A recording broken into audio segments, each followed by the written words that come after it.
کیا اس دنیا میں دوسرا بھی کوئی خدا ہے اللہ جیسا، کہ جو میری بیماریوں کو دور کرتا ہے، جو میری دکھ درد تکلیفوں میں میرا سہارا بن جاتا ہے، مجھے یہ ریئلائز کرواتا ہے، مجھے ہمت دیتا ہے کہ میرے بندے یہ آزمائش تیرے بھلے کے لیے، یہ تکلیف تیرے بھلے کے لیے ہے، میں نے ہی اس میں انوالو کیا اور میں ہی اس میں سے نکالوں گا، صبر رکھ، اور اس صبر پہ بھی میں تجھے بہت کچھ دینے والا ہوں، صبر رکھ، میں نے تجھے اکیلا نہیں چھوڑا۔ کیا ایسے سہارے کسی اور نے بھی دیے ہمیں؟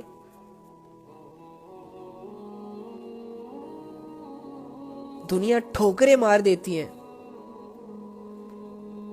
گر جاتے ہیں۔ سم ٹائمز لائف میں ایسے سٹیجز بھی سامنے آتے ہیں کہ ہمیں لگتا ہے کہ بس ہمارا اینڈ ہو چکا، اب خودکشی کے علاوہ ہمارے پاس کوئی دوسرا آپشن نہیں ہے، زندگی کے ختم ہو جانے کا انتظار کرتے ہیں، لیکن اسی وقت اللہ رب العزت ہماری زندگیوں میں ایسے فیصلے کرتا ہے کہ ہمیں لگتا ہے جیسے ہمیں نئی زندگی مل گئی ہو۔ ہماری زندگیوں میں ایسے لوگ آ جاتے ہیں جو ہمیں دوبارہ ریکور کر دیتے ہیں۔ کیا وہ لوگ خود آتے ہیں؟ کیا ان کو کوئی بھیجتا نہیں ہے؟ بڑی سے بڑی پرابلم جب سر پر آتی ہے تو ہم ہمت ہار جاتے ہیں، ہم یہ فیصلہ کر لیتے ہیں کہ یار یہ پرابلم کیوں آئی، اسے نہیں آنا چاہیے تھا، یہ پرابلم مجھ سے برداشت نہیں ہو رہی، میں سروائیو نہیں کر پا رہا، مجھ سے صبر نہیں ہو رہا، میرا صبر ٹوٹنے لگا ہے، اگر یہ پرابلم ختم نہ ہوئی تو میں زندگی کی بازی ہار جاؤں گا۔ لیکن اگلے ہی لمحے اللہ رب العزت ایسے فیصلے کرتا ہے کہ ہمیں ہماری پرابلم بہت لائٹ لگنے لگ جاتی ہے، یا پھر وہ پرابلم ایسے ختم ہو جاتی ہے جیسے کہ کبھی ہماری زندگی میں پرابلم آئی ہی نہیں۔ ایسے رب کو چھوڑ کر میں کہاں جاؤں، کس کے پاس جاؤں؟ کون میرا اتنا اچھا خیال رکھے گا؟ کون مجھے اتنے اچھے طریقے سے ٹریٹ کرے گا یار؟ کون ہے جو مجھے گمراہیوں سے، اندھیروں سے، دلدل سے نکالے گا، تنہائیوں سے نکالے گا؟ اللہ کے علاوہ ہے ہی نہیں کوئی۔ اور انسان اس رب سے کٹ کر، اس رب سے دور ہو کر، اس رب کی نافرمانی کر کے اپنے لیے یہ فیصلہ کرتا ہے کہ میں کامیاب ہو جاؤں گا، اس رب کے بغیر زندگی گزارتا ہے اور یہ سمجھتا ہے کہ اللہ بڑا غفور و رحیم ہے، میں خوشیوں کو حاصل کر لوں گا، میں اپنی چاہتوں کو حاصل کر لوں گا۔ نہیں ہو سکتا۔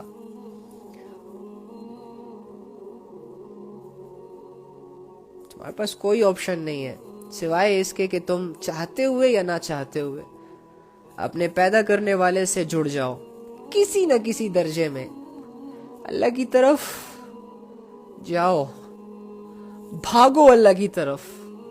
بھاگ نہیں سکتے نا، چل کر جاؤ، چل نہیں سکتے رینگ کر جاؤ، رینگ نہیں سکتے نا،